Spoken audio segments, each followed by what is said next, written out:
Good evening, guys, and welcome to tonight's video. This is part two. So I did part one yesterday about the problems with calorie counting, on basically the calories that you're taking in and trying to track that. Now, obviously, we're going to talk about the other part of the equation, which is calories out. So, obviously, for example, if you wanted to lose weight, you need to make sure that more calories are going out than are coming in. Okay, so I'm going to look at some of the problems associated with trying to track and estimate how many calories are going out as well. Okay.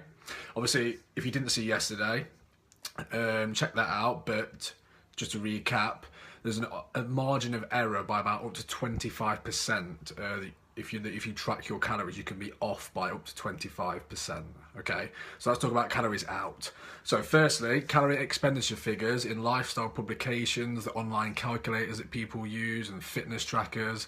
They're based on basically lab averages, and they have a very large margin of error. Okay, now some consumer fitness trackers, things like your Fitbits, etc., can be off by up to 30% for total daily calorie expenditure. Okay, now obviously we know they're not 100% accurate anyway, but they give you a good rough idea, but they can be anywhere up to 30%.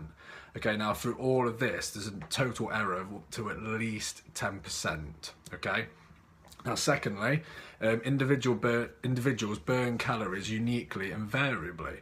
Okay, so for example, some different mutations in genes, for example, some can burn 160 calories fewer than others for a specific gene type.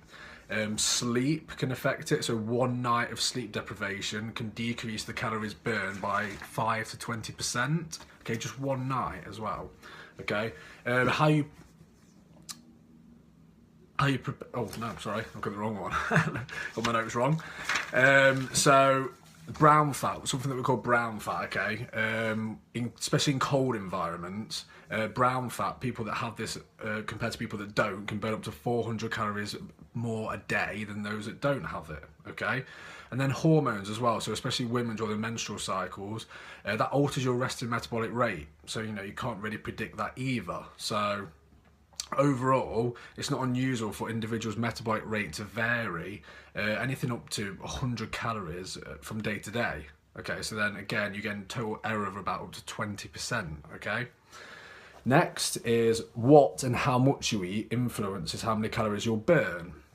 So what you might not know is it takes your body, it uses more calories to burn protein than it does carbs and fat, which is another reason why I advocate eating a lot of protein, because your body has to work harder in order to digest it. Okay, and again, you have an error here up to about 20%, depending on the proportions of proteins, fats, and carbs that you're eating. Okay, and next and lastly is the weight. Your weight history influences how many calories that you'll burn.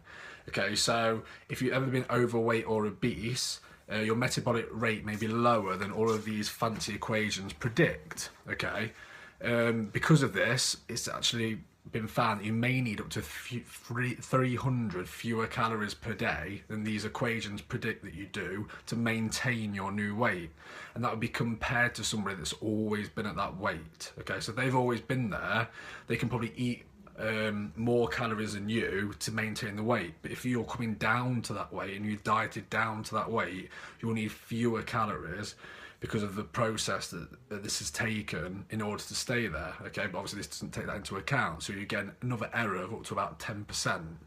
So a total overall out of all of those, you get up to 25% error. Okay, now add that onto the 25% from yesterday's video on the calories in.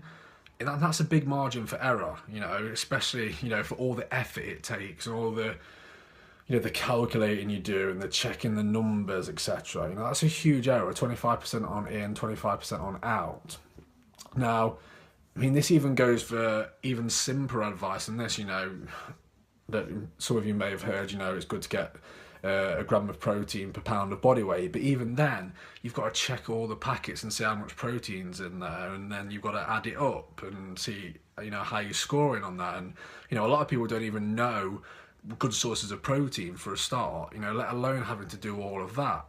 Now, I would honestly, me personally, unless you're an athlete or you're like a bodybuilder or physique style competitor that's prepping for a competition, I wouldn't worry too much about tracking it all. Okay, I, for example, personally, I have no idea how many calories I eat absolutely no idea, okay? All I know is that at the minute I'm getting results, and that's all that matters, okay? And I feel good, I feel energetic, and that's all that matters, okay? Now, there is a much easier, a much simpler way, and like I say, I have shared this before, but I'm going to do another video on it tomorrow, just so that I can add a few things to it. You know, it's less stressful, it's easier, it's simpler, it's what I use, and it's just an easier way to estimate what you're going to eat in each meal. And that's exactly what I do. I go off a very basic template for my meals, and then I adjust based on my goals, okay, and how it's going, okay. So that's my video for today. Hopefully you got something out of that. Calorie counting, is it worth it?